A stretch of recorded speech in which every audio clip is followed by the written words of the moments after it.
Dalam rangka menyambut era kendaraan listrik, pemerintah Republik Indonesia menerbitkan beragam regulasi, mulai dari peraturan presiden hingga turunannya setingkat kementerian. Tujuannya adalah untuk mendorong penggunaan kendaraan berbasis listrik di Indonesia. Aturan pertama yang diundangkan adalah Peraturan Presiden atau Perpres nomor 55 tahun 2019 tentang percepatan program kendaraan bermotor listrik berbasis baterai pada 12 Agustus 2019. Perpres ini menjadi aturan awal yang disebut sebagai payung hukum kendaraan listrik Indonesia. Setelah itu ada Peraturan Pemerintah atau PP nomor 73 tahun 2019 tentang barang kena pajak yang tergolong mewah berupa kendaraan bermotor yang dikenai pajak penjualan atas barang mewah (PPNBM). Berlaku mulai tahun lalu, kini pengenaan pajak kendaraan bermotor tidak lagi berdasarkan bentuk kendaraan seperti aturan sebelumnya. Pengenaan PPNBM akan berdasarkan emisi gas buang yang dihasilkan kendaraan. Itu berarti semakin besar emisi yang dikeluarkan, maka semakin besar pula pajaknya. Kebijakan ini jelas akan menguntungkan kendaraan berbasis listrik. Lalu ada juga Peraturan Menteri Dalam Negeri Nomor 8 Tahun 2020 tentang penghitungan dasar pengenaan pajak kendaraan bermotor dan bea balik nama kendaraan bermotor tahun 2020 yang membuat mobil listrik atau kendaraan berbasis energi terbarukan resmi terbebas dari pajak kendaraan bermotor dan bea balik nama. Selain itu, pemerintah juga mendorong program industri kendaraan bermotor listrik berbasis baterai dengan mengeluarkan insentif DP minimum untuk konsumen hingga 0%. Insentif lainnya adalah pajak daerah yang dipatok maksimum 10% dengan tingkat bunga yang rendah.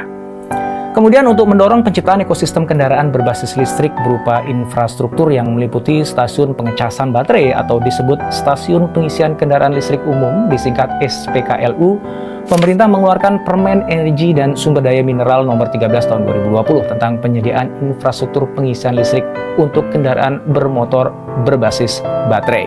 Bagi produsen mobil listrik, pemerintah juga menetapkan tarif khusus bea masuk 0% untuk kendaraan bermotor yang diimpor dalam kondisi tidak utuh dan tidak lengkap. Insentif ini akan membuat industri mobil listrik semakin berkembang karena akan meringankan biaya produksi sehingga harga kendaraannya pun semakin terjangkau bagi masyarakat.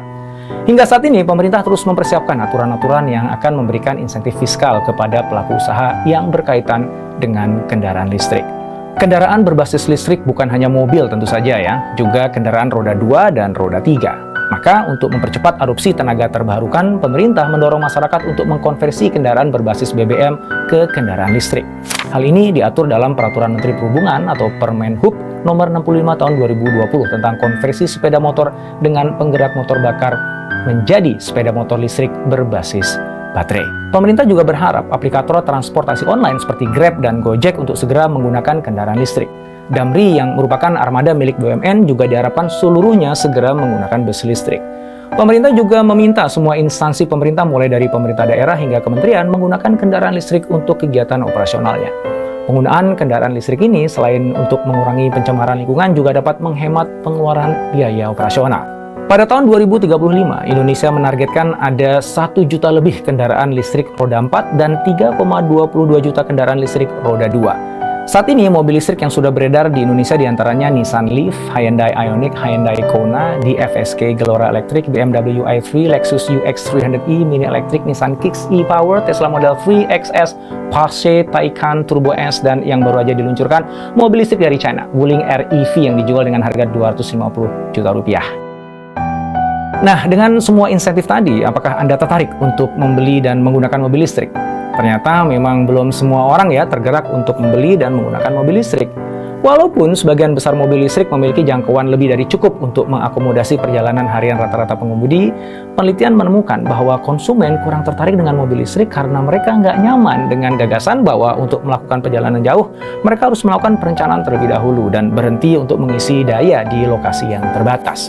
Kebanyakan pengemudi masih merasa perlu untuk dapat lepas landas dan melakukan perjalanan secara dadakan. Nah, kalau Anda gimana? Kalau misalnya nanti nih harga jual mobil listrik itu semakin mendekati harga jual mobil berbahan bakar bensin atau diesel, apakah Anda mau beralih ke mobil listrik? Apa pertimbangannya? Tulis jawabannya di kolom komen di